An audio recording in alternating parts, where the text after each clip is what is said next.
Saquon Barkley, Bryce Huff, new Philadelphia Eagles, first day of the tampering period. All this and more on A2D Eagles Talk. You love the Eagles, let me get a hell yeah! You love the Philadelphia Eagles, let me get a hell yeah! Philadelphia!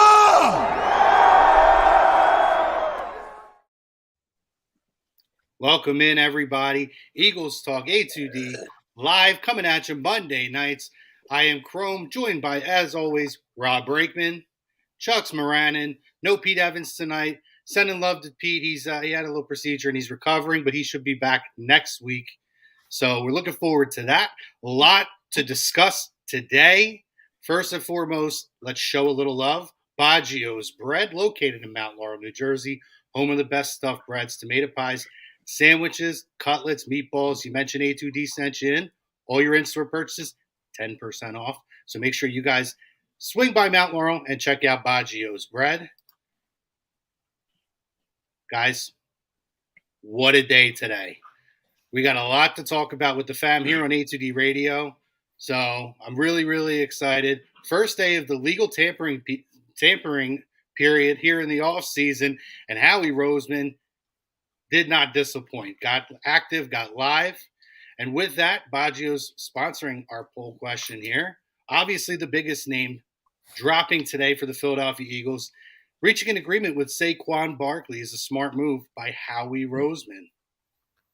Do you agree or disagree? We're going to circle the room here. We're going to get to your comments. We already see a couple comments dropping in. We appreciate you guys. We see you guys. And don't forget, 9:15 p.m., our old pal, our good pal, Les Bowen's joining us, former Philadelphia Eagles beat writer for Bowen on the Birds. We're going to spend about 15, 20 minutes with Les talking about all the moves today. But guys, today, as we discussed, the first news we heard was Landon Dickerson obviously getting picked. He's got extended for a record-breaking contract. And then obviously the news started right around 12 o'clock. We learned that we lost DeVonta Smith. And I think that, we kind of thought something was in the works. You heard the rumblings and tumblings, and obviously Bryce Huff was the first one that dropped. But then in association with our poll question, the big name, Saquon Barkley, you heard the rumors, and it was true. Eagles come to an agreement with Saquon Barkley. Chucks, remind me of the numbers. I think it's 3 years, $37.5 million, or there's a 38.5. Yeah, 3 years, $37.75 million with 26 guaranteed. But obviously the potential to make more with incentives. Mm-hmm.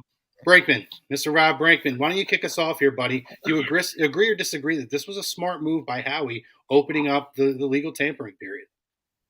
It's definitely a surprising move. This is not the Eagles' MO at all. They kind of skimp on running backs. I think, what was it, a 4th-round pick at the draft last year for DeVonta Smith? Mm-hmm. Shady was in-house. Westbrook was in-house, meaning they were draft picks. So hitting the open market with a guy with the potential to be explosive as Saquon Barkley, I mean, was it smart? I'm trying to be positive. I'm trying to turn a new leaf. I'm obviously concerned about the injuries, and I'm concerned that, you paid him now you got to use him. I know Kellen Moore. We got a new offensive coordinator, but you have receivers that are going to command the ball. And you also have a quarterback that is a dual threat guy. So Kellen Moore is going to have quite a job to distribute these touches evenly to get the quote unquote money's worth out of each guy. I hope they run the ball next year. And I hope Saquon Barkley does absolutely fantastic and plays all the games and does fantastic. I did see his tweet by Elliott Shore-Parks because I'm the one that was concerned about his injury history. 5 of his 6 seasons, he's actually played in 13-plus games. Yes. So I don't know. Maybe that's Giants hate because he's on the Giants. I don't know. But I would assume that's true because Elliott Shore-Parks probably gets paid a lot of money to cover this team by WIP. So if he tweeted it, I'm going to assume that it's true. So that's pretty strong attendance there for Mr. Barkley. The Giants never had their offensive line figured out. Brad's been screaming about it since we started doing radio together since 2017. We have Landon Dickerson. We have all things look good. Whether it's smart or not, time will tell. But I was definitely surprised. I kind of poo-pooed all those rumors by the insiders like Howard Eskins and thought that Howie was never, ever, ever going to do something like this. And he got a lot of money. I mean, Swift got, 3 for 24? And then Austin Eckler goes to the Commanders for 2 years, 11 and a half. That Austin Eckler money is kind of struck me as a Howie Roseman-esque deal, but I'm going to kick it to Chucks. We just hit 100 viewers on YouTube, so everyone hit that like, hit that subscribe. Let's get up to 150. We're talking birds all night. Do it. And lots to talk about. And yeah, we're going to go to Chucks, but to your point, Brakeman, you're not invalid in any of those concerns, right? But I do think you have to take a lot of things into account. And I'm sure Chucks is going to tap on this when you talk about the offensive line, which you already mentioned. The guy carried a lot on his back. And I believe that number is correct in terms of how many games he has actually played. It doesn't feel like that much. We've heard that there's a bit of an injury history, but it seems like he's found a way to get on the field for the most part. So Chuck's good. Yeah, and a lot of what Brinkman said was completely fair. It's always good to, when it comes to like injuries, to include the context. And I'm glad he said that. Like, only 1 year has he played less than 13 games, and so for a running back, if you're playing 13 plus games in the season, that's great. I agree to the point. I think it's a smart move. I know it's a surprising move, and even with me, I had even said leading up, it's unlikely, but I always left that sliver of hope. I said there is a chance. There is a chance, because you never know with Howie. And plus, this is something I've been preaching on for a long time. I know, Chrome, we've been doing Eagles shows together since 2017. You know that I've always preached that when it comes to elite running backs, they're the exception. Like, I totally understand having concern overpaying for most running backs who are just average or good. Those are just ordinary guys. You don't want to get caught paying for those. Totally understand. But when it comes to elite players, even at the running back position, they can make a difference. Look at what CMC did for the Niners. CMC had injury concerns before he got traded. CMC wasn't doing much with a bad team. He gets traded to the Niners. He's their best player. He's their true MVP. So I think that when you look at elite players, they're the exception. They're worth it. And you have to look at Howie. And when it comes to the finances, I know that number is quite alarming when you look at the contract numbers. But who are we to – you take Howie Roseman, who traditionally has always gone cheap with the running back position. He's always gone, bargain hunting for that, right? But if he believes that Saquon is worth that investment, then who are we to kind of like poo-poo that? Because Howie Roseman is, if there's one thing he's good at, guys, we all know it's managing the salary cap. It's with the finances, with the money. So if he thinks it's worth it and he can make it work with Saquon's contract that he gave him, then I have full faith on that side of it. When it comes to on field, that's what we have to look at really. And Saquon Barkley, despite the numbers, this is why you always have to look at context, not just stats. The fact that Saquon Barkley was able to stay that healthy and put up those type of numbers in a crap team, crap surrounding, crap O-line that he had in New York, I'd say that's a win. I think it's highly impressive he was able to stay relatively healthy playing on that field. We all know that turf is horrible at the Meadowlands, at the MetLife Stadium. So I think that this is a great move. It's 3 years. I think that I did read right before I got on that Howie did tack on void years onto the contract. So the cap hit will be even lower than we expected on those contracts. So that's even a bigger plus. So I think that I don't think the risk is as high as some people will think. I think it's moderate risk, but the reward, you're talking about, if you guys, like, people try to say that, oh, look, we had Miles and we had DeAndre, and I love DeAndre. We had them, and look, they put up good numbers. Yeah, they put up good numbers. Saquon's going to come here with that offensive line, and you're going to see what it looks like to have a guy put up elite numbers. Christian McCaffrey had like over 2,000 yards from scrimmage. That's the type of ceiling this offense can have with Saquon Barkley. So I absolutely agree with the ball. I think it's a smart move, surprising move, and I am so happy that this has happened. I'm ecstatic. Muted. Chrome. Yeah, listen, I'll get my say in when Les comes on. I want to jump into the comments because the comments are flying. They're flying. Yeah, they are flying. Don Lavenschuler says, going to be a hell of a show. Eagles Nation, we back up. Don drops in. What's going on, Don? Andrew Baker says, I'm 50-50 on the Saquon signing. Is he an explosive playmaker? Yes. Does he make this offense potentially top 5? Yes. But secondary needs the most help, and that money could have been used for them. And I think that's a fair point. A lot of people that seems to be the it's not the fit for Saquon. It seems more so the concern that is this a luxury or a need? And that's a fair point when you look at the entire secondary. It needs a massive overhaul, but we'll dive into that, especially when Les comes on with us in just about 4 minutes. So make sure you guys are staying tuned for that. Les Bowen's going to be joining us for Bowen on the Birds. Byron says, same injury concerns with Swift. And this is the point I wanted to make when I got around to my turn here. Injury issues is not anything new here, right? And he says, we got a stud out of Swift. Swift had a really good year, for the most part. And it's not something we haven't dealt with. We talked about Miles Sanders and how hurt he was, where he was on Twitter way more active on Twitter than it felt like he was on the football field, right? So, I'm looking at a guy who's been pretty elite and been on the field behind next to nothing in front of him. And not really a quarterback that can really do much in terms of moving the football, creating plays, extending plays. I mean, Daniel Jones can run around a little bit, but I mean, it's been the Saquon show for literally 6 years. So, yeah, Daniel Jones stinks. You can just say it. Absolutely. Yeah, absolutely. Don Vaughn says injuries. He missed 9 games in 3 years. Yeah, we kind of touched on that, Don.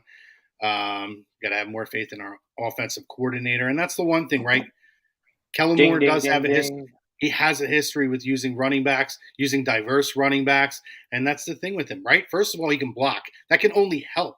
Yeah. Help with Jalen Hurts, right? And then you think about what's the RPO going to look like, right? If they utilize the RPO, they design a few more runs. It'd be really interesting to see what the dynamic would be like with him. And then, I mean, you look at he can catch the ball out of the backfield. He's elusive. I mean, Chuck's we've been doing shows since 2017 together, and I know this has been one of your guys from day one. You've talked about him quite a bit. So it's going to be really fun to see how this pans out. Andrew Baker, Giants did make up for losing Saquon. They traded for Brian Burns. That's a really good deal for them, right? Really good deal. Yeah, that's a good deal. I mean, they gave up next to nothing. They didn't give up with the Rams. What the Rams offered, which is crazy to me. What a whiff. 2 and a 5, I think it was. Well, the Panthers were offered 2 first-round picks for him, and they turned down the Rams. Big mistake. Yeah. Don, our resident Detroit Lions fan, he's happy that they finally got a corner. Martian, he's here. He's here for Brink to poo-poo on the Saquon signing. You got fans. I'm a skeptical realist. I'm skeptical of everything in my old age. Listen, you got fans. I have to see it. I got to see it. Like, it's all fun and games in the offseason. Everybody thinks that they had the greatest offseason. Everybody going to MLB opening day, everybody thinks they have, the best team. And then you got to see it. You got to do it. You got to produce results. I think it's going to be interesting to see how the next couple of days play out. Like, are they going to address this defense, or are they just going to try and boat? Are they just going to try and boat race teams? I would be shocked if they. I mean, I don't think it's just going to be through the draft either. I mean, listen, they have additional capital. The cap went up. Yes, plus, exactly. You have 2 decently sizable salaries in Kelsey and Cox that are off the books for all intents and purposes. They had a lot of money that opened up, and they're using it. You know what I mean? And there's still plenty of money. Diana Rossini has set out already. The Eagles aren't done yet. Yep. There's a lot of names out there. It's day one. Particularly at safety. Yeah, it's day one of legal tampering. Let's not act like the Eagles can't make any more moves. It's day one. We gotta wait and see before we say, what else can we do? Yeah, absolutely. Over 150 live viewers. So everybody listens to me. I like this show. Everybody listens to me. Great. Well, see, 155. Well, we have Oh, listen. We got, killing it. and this is where we have our little special attraction for them, our weekly attraction, brought to you by Baggio's Bread in Mount Laurel. Let them know we sent you 10% off your in-store purchases. Always happy to welcome this gentleman in. The man, the myth, Les Bowen, joining us this week. What's going on, Les? Bowen on the Birds. Hey, guys, it's a pleasure to be here. What are we talking about tonight? Anything going on with the Eagles? I heard there was a little something happening, Les. I don't know if we I don't know if it's that important to talk about. We're gonna try to muster up a conversation here. My favorite NASCAR driver won the race yesterday. I think we're gonna lead with that with you. We're leading with NASCAR. That's cool. There you go. Yeah. Les, it's crazy, Les. You come on here. This is our new thing here. And 2 weeks in a row, big conversations to have here, Les. Last week, Jason Kelce retirement. And I don't want to sweep this under the rug either. Another legend, Fletcher Cox, retires this week, and we want to wish him the best of luck in retirement. What a career for the Philadelphia Eagles he had. Potential Hall of Famer. So let's give a little love out to him. But let's get to the matters at hand here. Huge day here. Howie Roseman gets busy day one, and he pulls back. He doesn't hold back any punches. Les, what are your thoughts on that? Let's start with Saquon Barkley, and what can be a little bit of a mixed bag, but it seems like overall the Philadelphia Eagles faithful are very excited for this move. Yeah, it's going to be a huge. Looking at it from the standpoint of a semi-retired reporter, it's going to be a great big deal every time the Eagles play the Giants. It's going to be, an amazing story. What it's going to do for the Eagles is less clear. I mean, he's a great player. My attention is caught by the fact that he caught like 91 passes in his rookie year, which was a while ago now. But he's got a lot of receiving yards in his career, which is something the Eagles used to be known for, throwing to the running backs, but under Nick Sirianni, they have not been. But they're not really under Nick Sirianni so much this year. It's Kellen Moore, and we have to assume that he had a lot to do with this and that he wants to throw to the running backs a little bit. So and we have to assume how that goes, right? Does everybody agree with me on that? Yeah. Yes. Yeah. Absolutely. It's a good move. I'm surprised that they did it. I mean, it's not that they've never paid for running backs. We all kind of said that, and then we sort of thought about it a little bit when this actually happened. And, yeah, actually they did pay for running. LaShawn McCoy, they always paid at the top of the league. And then when they got DeMarco Murray, they paid him at the top of the league, and that was a disaster. And they really haven't done it since then. But, it's not – Howie did pay running backs. It's just something they haven't done lately. They've tended to go more with committee, with guys that were here for a few years and moved on, guys at the end of their careers like LeGarrette Blount. It just they haven't had this kind of bell cow kind of back. And I'm a little afraid, knowing the fan base like I do, I'm a little afraid that there's going to be people out there that are going to expect 30 runs up the middle every game or so. They're not going to start doing that, just because they have Saquon Barkley. But it certainly makes the offense. You might see less wear and tear on Jalen Hurts. You can certainly run Saquon Barkley in short yardage. Maybe without Kelce. Is the tush-push brotherly shove still as effective, or would you rather hand it to Saquon Barkley sometimes on, 3rd and 2 or something? I don't know. But, it's a big move. It's a little bit of a surprise to me. I think we're all kind of flying in the dark here because we haven't – Kellen Moore, we know he's been hired, but has anybody talked to Kellen Moore? Do we have any idea what he wants to do? No. That's part of why it's such a big surprise is we just don't know what the offense is going to be. Yeah, and he's great in run protection or rush protection as well. Which yeah, is really that's big. that was a big problem for the Eagles. Even when things were going good last year, that irritated me because when Deuce Staley was here, you didn't get on the field unless you could identify where the blitz, the guy you needed to pick up and stop him. And that just did not happen last season. Yeah, absolutely. And we'll get it more into Saquon, but I did want to touch on this one question here. This comes from one of our viewers here. Apologize if I say it wrong. Guren wants to know, do you think that Huff, who is a situational player, was he overpaid by Howie and the Philadelphia Eagles? It's hard. I want to see how they're going to use him. I mean, it's certainly true that he used to playing far fewer snaps than Sweat and Reddick got last season. And he's not a guy that you want, he's not going to stop the run. But he's all those metrics about efficiency and, he's up there with names like Myles Garrett in terms of pass rush win rate and things like that.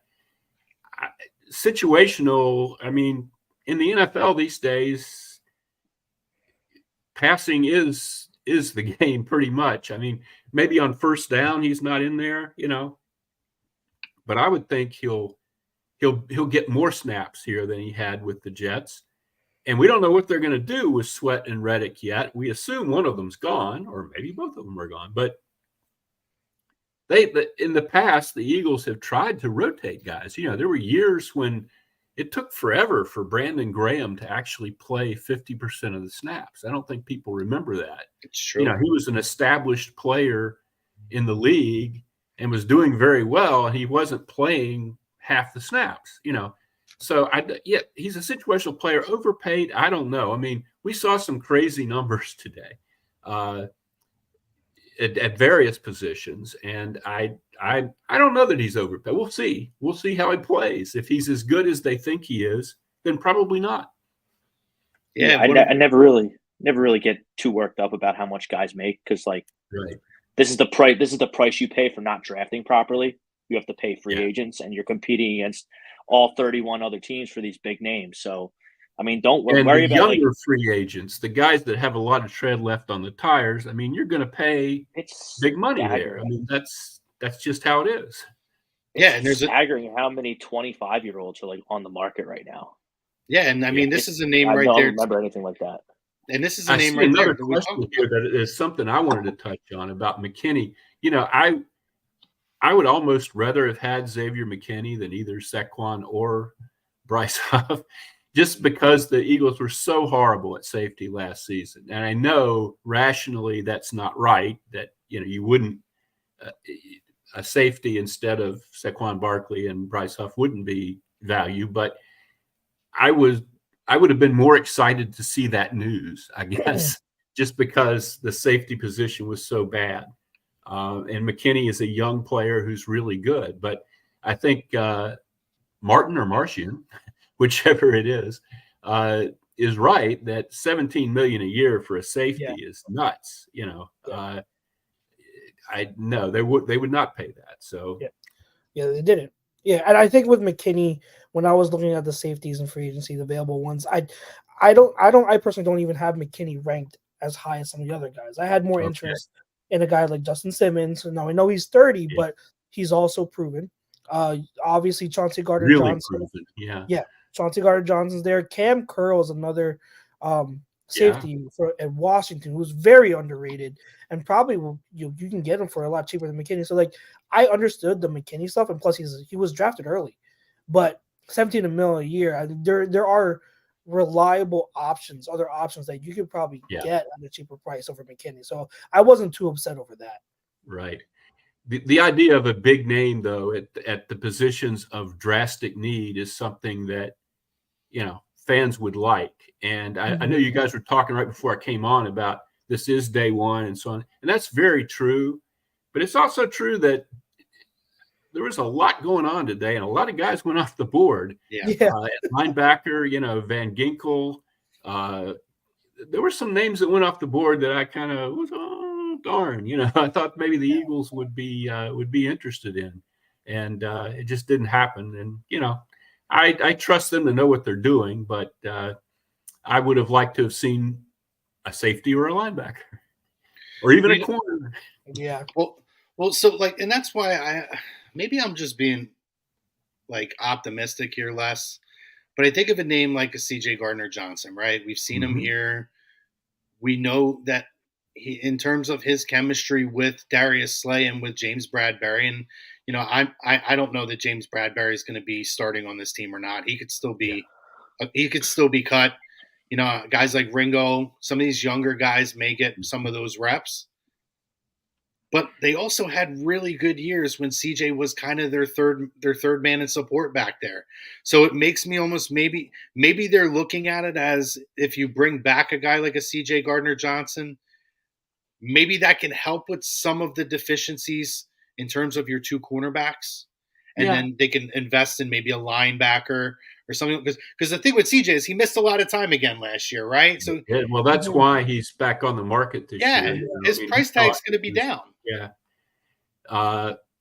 I'd be okay with that. I'm a little worried. CJ's kind of a jerk, and I don't care as long as we win football games. Well, he's not doing anything that's going to hurt anybody. You know what I mean?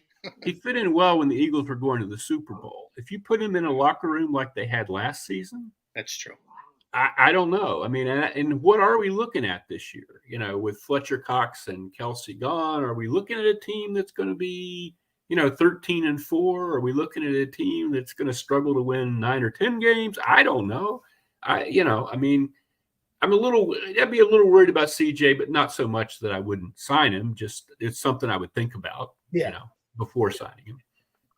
Yeah, and you lose a lot of leadership too, right? Because obviously Fletcher, you lost 25 years of experience for all intents and purposes. And two of the greatest players in franchise history. And I make this point again and again. It's just not – you can have plans to replace guys and this and that, but realistically, we all saw when the Phillies, when their 2008 team started to sort of, guys like Utley and Rollins – you just don't have another one of those sitting there. It's rare. Once in a while somebody does. The Packers at quarterback seem to be able to come up with another one every time they need one. But a lot of times, if you have a Hall of Fame guy, it's rare. It really is. And the next year you're not as good at that position. Or for several years. We remember the Brian Dawkins. Wandering in the desert at safety for like 5 or 6 years until they got Malcolm Jenkins. That was painful. And they kept drafting guys like Jaquan Jarrett that couldn't play, and spending high draft picks.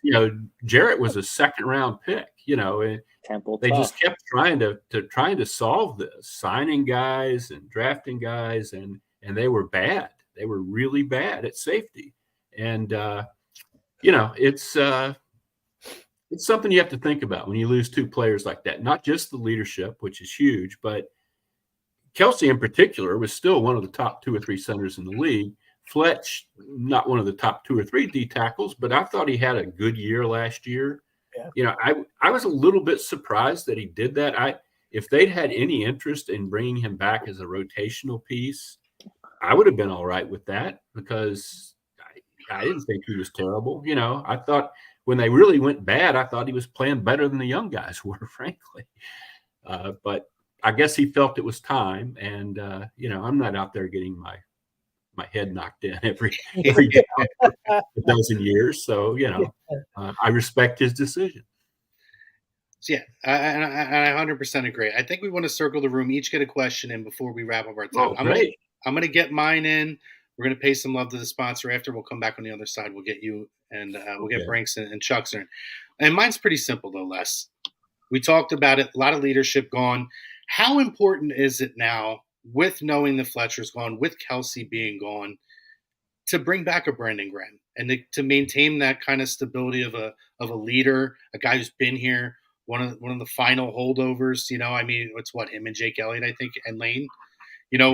One of 3 guys now left, the holdovers from that Super Bowl team. How important is it to maintain that level of leadership going into this year after what happened last year? Yeah, that's I certainly think it's important. I don't think he's going to play a whole lot. Last year he didn't have a whole lot to give them, although the effort was still there. The results really weren't. but yeah, if you lose him as well, boy, you're heaping a lot on the Kobe Dean shoulders. I mean, you don't know where the leadership is really going to come from if BG leaves along with Fletch on that defensive line. And you're not sure that Sweat and Reddick are going to be here. So you can't say they're going to be the great locker room leaders. I mean, it would be, they kind of needed to do that. I certainly think, Mike, I really do. Yeah, I totally agree. Now kind of in hindsight of seeing how everything played out. Real quick, we want to give a little love. Bowing on the Birds, as well as Eagles A2D. Here, it's brought to you by Baggio's Bread, Mount Laurel, New Jersey. Best tomatoes, just tomato pies, stuffed bread, sandwiches, cutlets, meatballs. That tomato pie is fantastic, by the way. Go in there, stop in. It's in Mount Laurel, 10% off your in-store purchases if you let them know that we sent you guys in. So please do that. And listen, you guys have been so active. We love it and appreciate it. While you're at it, hit that like, hit that subscribe, hit the bell, get your alerts going anywhere, all social media platforms you can find A2D Radio. And keep the comments coming, guys. Great comments here for Les, for us. Huge day here as Philadelphia Eagles fans. But Rob, why don't you jump in there, buddy? I know you guys wanted to get a question in for Les before we wrap up our time. I was just looking at Patrick Queen stuff on the internet. I'm seeing Seattle signed him. I'm seeing Washington signed him. I didn't see Washington, but I don't know. Maybe someone Seattle. can help me out in the chats. But I mean, Seahawks. that would be a lot of. That would have been a guy again. That would have been a guy that I would have liked to have seen. But it looks like I thought he signed with Seattle. Maybe I'm wrong. No, it's with Seattle. Yeah. Yeah. Okay. I guess more money than they wanted to give. But we don't know what the new defensive coordinator, what he really wants. And we haven't heard from him either. So we have no idea what fits. I mean, we have some idea of what fits, but we don't know for sure that in particular players, a lot of this Reddick, this Reddick Sweat stuff could be coming from Vic Fangio. Maybe he doesn't have any use for these guys. I don't know. Clearly he likes Huff, but what he wants at linebacker, I mean, he's had good linebackers when he's had good defenses. Is Queen the kind of linebacker that fits him? I have no idea, but he didn't get him. So I guess they weren't in on it. I didn't hear a word about the Eagles being in on him today. So, but Les, how much say do you think that Kellen Moore and Vic Fangio actually have in personnel? We don't know. I assume, though, bringing them in this situation that they're bringing them into, where it's their first year with a head coach that they don't have any tie to whatsoever, I would imagine they would have a pretty good deal of say, just because to get them to come here, it's an arranged marriage. It's not, these aren't buddies. And to get them to come here and to invest in this, maybe I think you needed to sweeten the pot somewhat. You certainly couldn't just ignore everything they want. How much is, boy, it's hard to parse, but I think there's got to be a factor there, certainly, of wanting guys that they like, because these are not their guys. They didn't draft any of these guys or sign any of these guys that before they got here. These were not guys they had any history with. And then my last one for Les is did you? I don't know if you picked up on Howie Roseman's snarky comments at the combine about linebackers. A lot of linebacker questions, and we would call on people. He would ask, "It's not a linebacker question, is it?" Do you think that's like the smug arrogance of Howie, just not making that splash on the first day, saying, "You know what, I can do it with the Kobe Dean. We'll be fine." Boy, I hope not, but you might be right. I mean, he did talk a lot about Nakobe Dean, and but their approach, I don't think you draft a linebacker in the first round usually, which they haven't, obviously, since Jerry Robinson. But you do have to, you can't just sort of shrug your shoulders and say, okay, this is what we ended up with, every year. And that's kind of what they tend to do. Years when they have good linebackers, it's almost by mistake. It's like, well, hey, TJ Edwards really developed. How about that? Well, we're not going to pay him to stay here, but hey, great that he developed like that. It's just like they don't. If they end up with Alex Singleton and some other guy, that's fine with them, or the rotating cast of forgettable guys they had last year. Zach Cunningham didn't sign anywhere today, did he? No. Howie seemed to think he had a great year. I thought he was average. Best. They could bring him back and draft a couple guys and say, well, we've solved this. I don't know. Les, we appreciate your time this week, as always, my friend, and we're looking forward to bringing you back next week. But again, where can we find your blog and where can we find you on Twitter? LesBowensJohn.com and at Les Bowen on Twitter. Chuck, you didn't have anything for me? Did you have a question as well? No, I'm fine. Yeah, okay. we're all good. right. Thank you, though. Appreciate you. Well, it's great being here. I appreciate the opportunity, and you guys take care. I'll see you next week. Yeah, make sure you guys come back again. 9 o'clock show starts. 9:15, Les joins us for Bowen on the Birds here on Eagles Talk A2D. Again, Les, have a great week, big week. Hopefully a lot more to talk about next week, brother. I hope so. Take care. See you, Les. Guys, great stuff from Les. We appreciate Les joining us again. So much to talk about. I wanted to go right here, jump right in here. There's already people asking about CJGJ. So I did just see. Yeah. And I see Byron's in here. I'll pay for CJGJ if he comes back. And CJGJ brought an attitude that we're missing on defense. I did see a couple questions in here if we knew. So Derek Gunn did put a reminder tweet out there, if that's what I call it, basically saying Eagles are still heavily interested and to stay tuned. So we could be close to something with him, maybe by the end of tomorrow, hopefully, or one of these guys. So what are your guys' thoughts? We talked to Les about it, but I want to get your thoughts as the fam is inquiring through the chat on CJGJ coming back here. I've been adamant ever since there was rumors or noise about him being possible that I would absolutely welcome him back. I mean, he shouldn't have left in the first place. He was priority number one that offseason, and I think that how we agreed is just that Chauncey's agent kind of screwed him over, overplayed his value, and we all know how everything fell. But I do agree. Les brings up a good point. He is kind of a jerk, and I totally get that. I think that's true. But I think that kind of mentality and how he leads in his own way and how he carries himself, it doesn't work everywhere, but I think it works here because I think that with Philly we kind of embrace that. And I think what he does on the field is exactly what Fangio loves to do with his safeties. He comes down and plays in the slot, defensive nickel. He plays up top. He's good in run support. So that skill set is perfect. And you talk about he was injured a lot last year, and now he's a free agent. That's the whole reason why his you could probably get him at good value.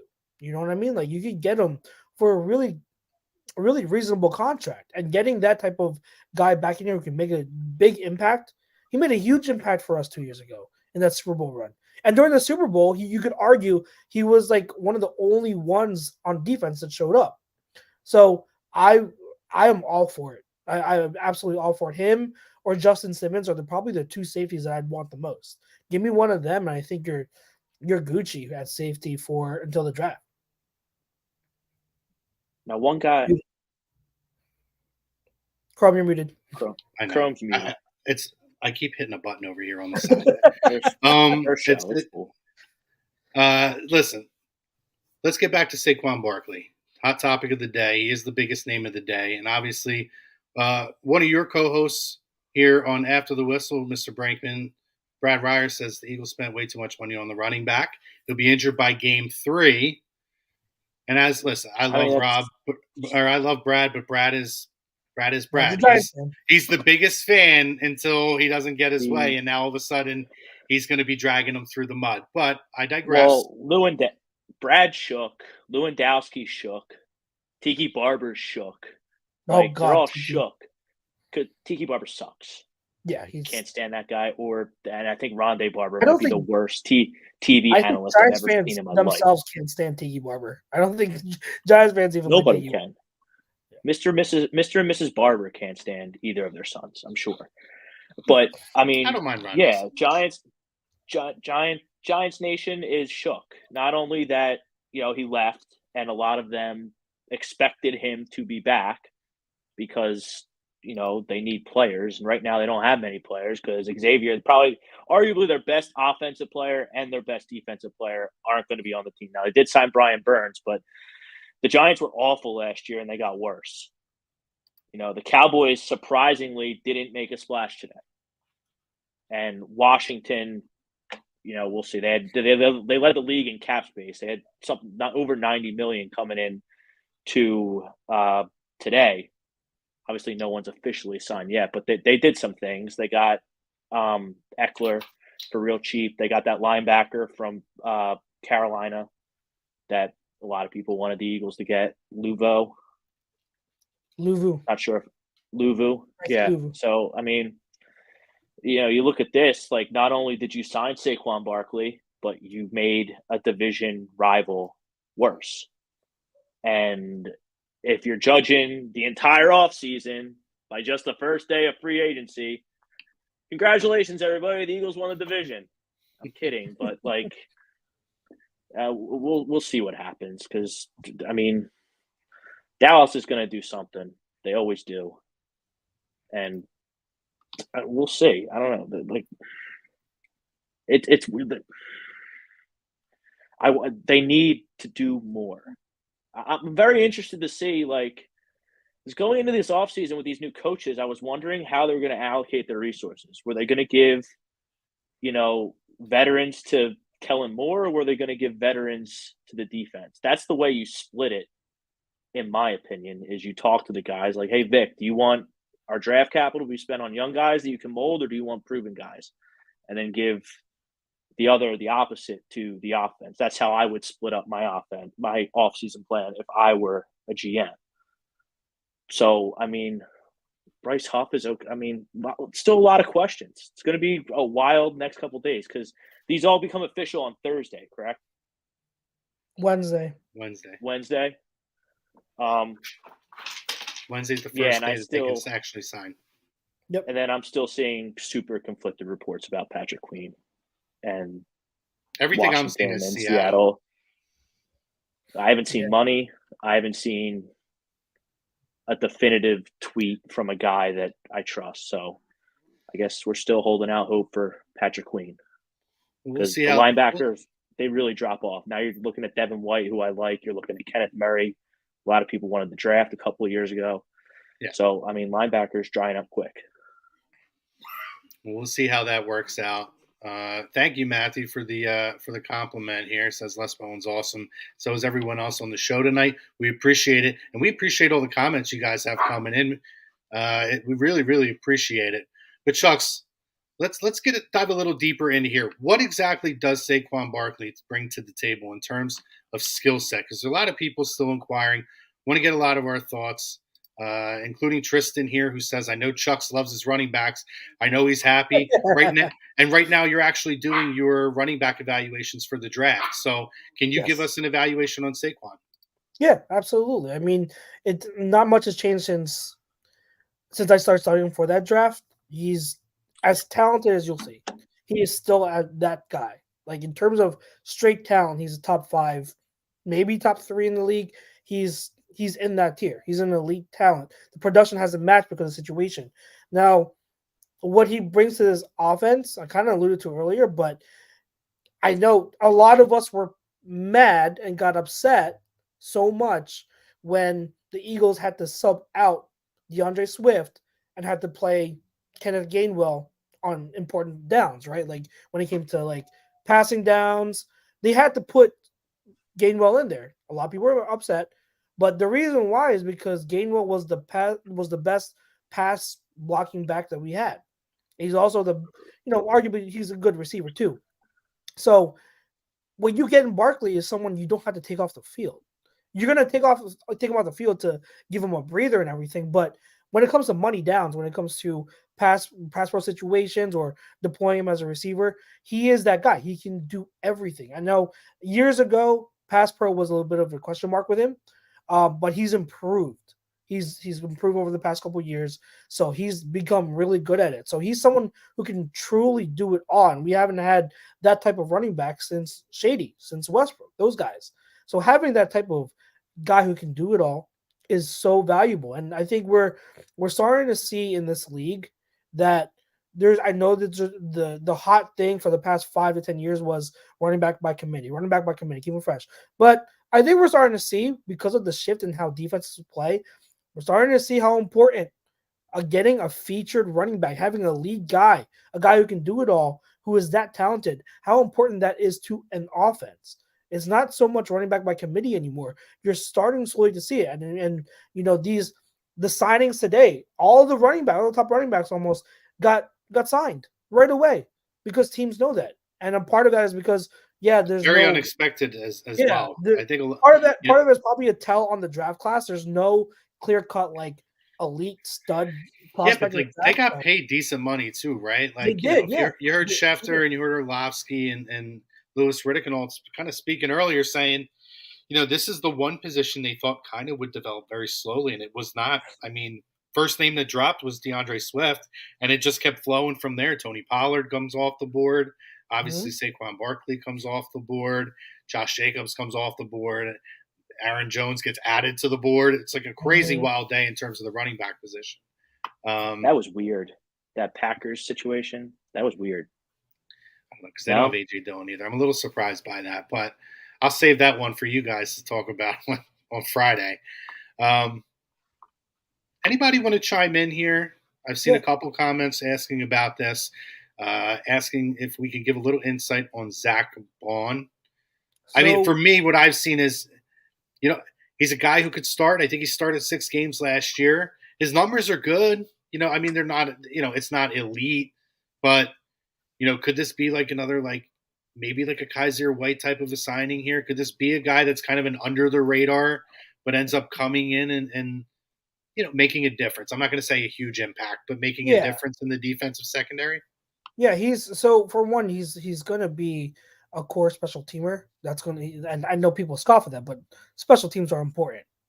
So he's great on special teams, and also when he comes to his role, he's going to be a rotational guy that you can put in on the edge. He plays more so that stand-up pass rushing kind of role. So this is kind of, I wanted to allude to a little bit, but like that Zach Bond signing along with the Huff signing, like you've got 3 guys now, Huff, Reddick, and Bond, who are kind of stand-up light. They're kind of light edge rushers.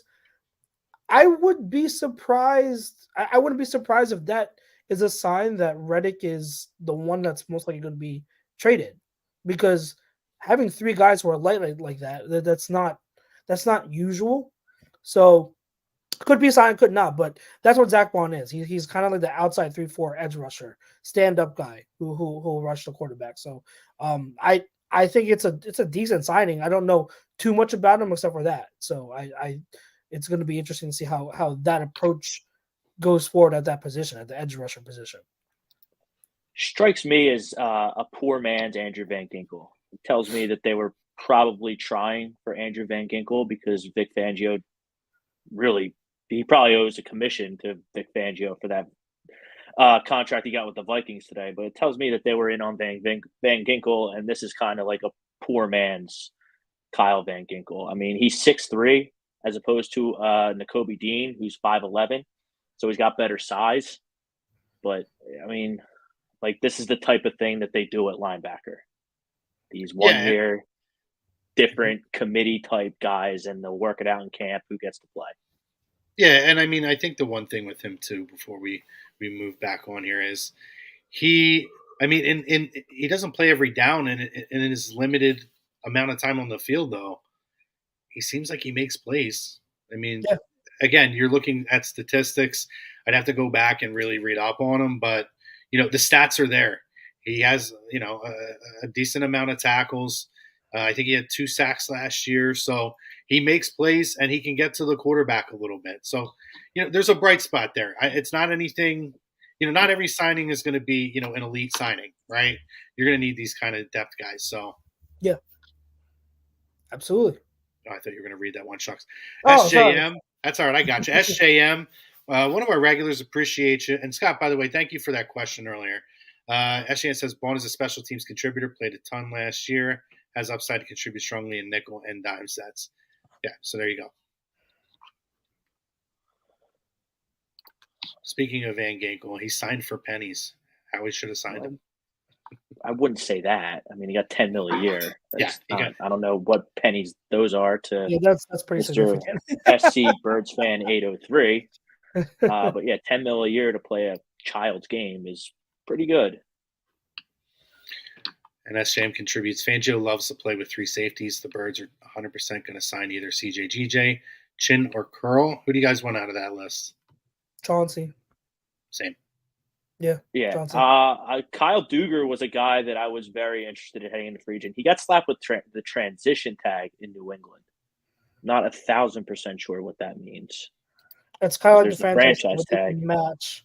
So the teams can offer, and then the original team can match. That's a transition. So I would check in on him. I mean, Kyle Duggar. I have concern all the time now when it comes to Patriots players, defensive players, going from them to any other team, because I feel like they're always like really good in New England. Then when they leave, they're not as good. Not to say Duggar sucks, but Kyle Duggar also, like, knowing his skill set, he is more like a dime, like a linebacker hybrid guy. I don't know about his ability to cover on the deep end or back half. I don't. That's what I question, his ability to be playing that back end safety. Well, you're going to need multiple safeties, whether it's draft or the rest of free agency, because if Fangio wants to do 3 safeties, I mean, you have 1 safety right now. That's Ed Reed Blankenship, who's okay. And you also need a slot corner.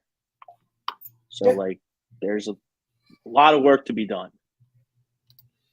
As day one.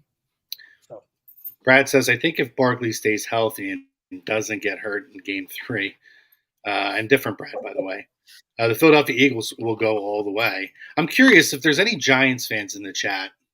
I would love to get some of your insight on all this, because I haven't, I've been looking for comments. I have not seen anything. I haven't seen any either. Yeah. I really thought that we would get some Giants fans jumping in here. So I'm a little surprised that we haven't. So, yeah, if there's anybody that's out there that is a Giants fan other than Brad Ryer, which, Brad, you're happy, I would love to have your comments in too. Please, by all means, we want to get your guys' thoughts on everything. I mean, I'm in a fantasy baseball league with 4 New York fans, 4 Phillies fans. So I guess the football breakdown is 4 Eagles, 4 Jets, 4 Giants, and the Giants fan, they're pissed. They hate him. They think he's a traitor. They're burning his jersey, and I absolutely love it. They're mad at the wrong person. It's so funny. Like, I have Giants fans friends too. They're all like in mourning. They're all upset. Anyone like Tiki and everything. Like, they're mad at the wrong person. The Giants didn't even offer him a contract. And 2, the past 2 years, they prioritized Daniel Jones over Saquon Barkley. Saquon has said he would like to stay in New York. But when the team is going to prioritize Daniel Jones and then not even offer him a contract this free agency, like, be mad at the team that refuses to prioritize him, not Saquon. And that's the key, right? The organization didn't handle it properly, right? And they really haven't handled it since last season. You saw this coming. The writing was on the wall. Yeah. Oh, yeah. Yep, absolutely. It's the scummy New York attitude too. It's just like, because most Giants fans are also Yankees fans, and they just think everyone's just going to flock to their team because it's New York. But guess what? New York's a shithole. You drafted Saquon Barkley with the 2nd pick in the draft, 2nd pick in the entire draft, and you did nothing over his tenure to set him up for success? Mhm. Nothing. Yeah. And now you're surprised he leaves. Yeah. Like, it's baffling. It's baffling. It is baffling. But I mean, it's New York. Whatever. Does anybody have any opinions on the back and forth between Saquon and Tiki here on Agreement Monday? I freaking love it. It might be the best tweet I've ever seen. Like just him firing back at Tiki because Tiki has no room to talk. And like I just said, Tiki's mad at the wrong person. You like don't come at me. We can dive. It's going to take for like a lot, but we can dive into all the bad stuff that Tiki has gotten into over the years. Well, we won't. But like to get mad at Saquon, it's a childish thing. Saquon's not a traitor. He went to do what was best for him after the team didn't want to bring him back. What do you want, Tiki? What do you want? Yeah, Tiki who left and did nothing but criticize the organization over and over and over again, and was extremely bitter when they won a Super Bowl without him. Mm-hmm. Rob, Christina, who was an admirer earlier in the show of you, Mr. Top Right Corner, now says she's personally offended by your assessment of New York and the New York fans, especially Yankees fans. Would you like to reply to that? I hate the Mets. I don't hate the Yankees. I respect the Yankees' history. I do too. We're in the minority for that, though, in Philadelphia. But they're yeah. I mean, they're not the Mets. The Mets are.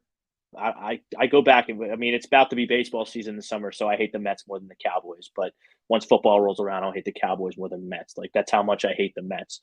But the New York attitude is just like, oh, Juan Soto's a free agent. Like, why would he not want to be in New York? Like, why would Saquon Barkley not want to be in New York? We're the Mecca. We're the Mecca. What do you mean, Kevin Durant? Like, why would you not want to play in Madison Square Garden every single night? Because your team blows. Your city blows. Like, you guys suck.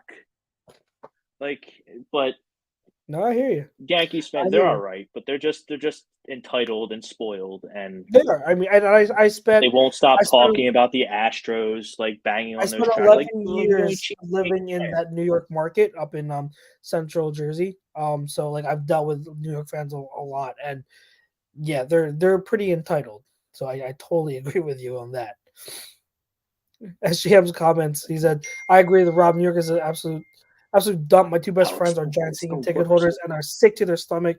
For any wrestling fans, Mets fans equals the Brooklyn Brawlers ring attire. I get that reference.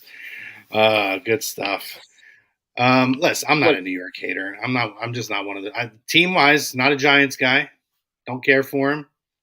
I'm kind of indifferent on the Mets, and obviously I hate the Rangers and whatnot, and the Knicks, but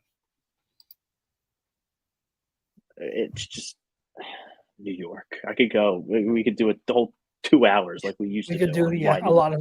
I have a lot to say about New York.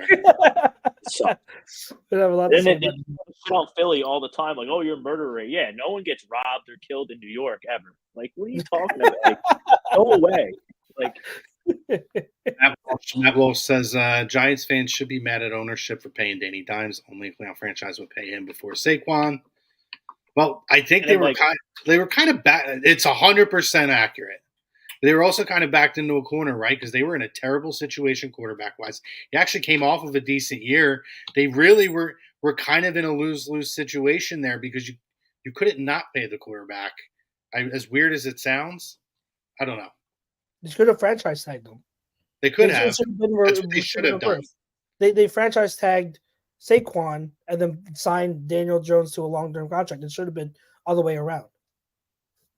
There's SJM 86 is spot on. Patco is a dump. Makes SEPTA look like a 5-star luxury Disney monorail. City Field is the worst baseball. I mean, I want to say I'm well traveled with baseball stadium in general, but I have been to City Field, and that's a complete shithole. Like, there's nothing good about New York. Like, and you wonder why Saquon wants to leave. Like, remember they gave their season ticket holders a medium soda, and like it was like one per two. So if you had 4 season tickets to the New York Giants, you only got 2 medium sodas. Like you can't give him a large. You can't give him a souvenir cup. Like Even the Eagles every year, they give us a nice T-shirt, like a really nice T-shirt at the first game every year. Now you guys got me all excited. Now I love it. I was skeptical when it first happened, like I always am. Now I'm super excited. Well, we knew we'd bring you around, Brinkman. But with that, guys, we're going to get ready to sign off. Thank you so much to everybody out there who commented. We appreciate you. And make sure you swing by Mount Laurel. Stop by Baggio's Bread in Mount Laurel. Let them know that we sent you here at A2D Radio, and you're going to get 10% off your in-store purchases. We want to thank Les Bowen again for coming on. For Bowen on the Birds, and he'll be back again with us 9:15 next week. For myself, for Chucks, for Rob, thank you guys for all the comments. Like, subscribe, and follow. We'll be back same time next week, 9 p.m. Eastern Standard Time, with Pete Evans joining us. Until then, you guys have a great week. Huge week. Go Birds. Go Birds. Peace.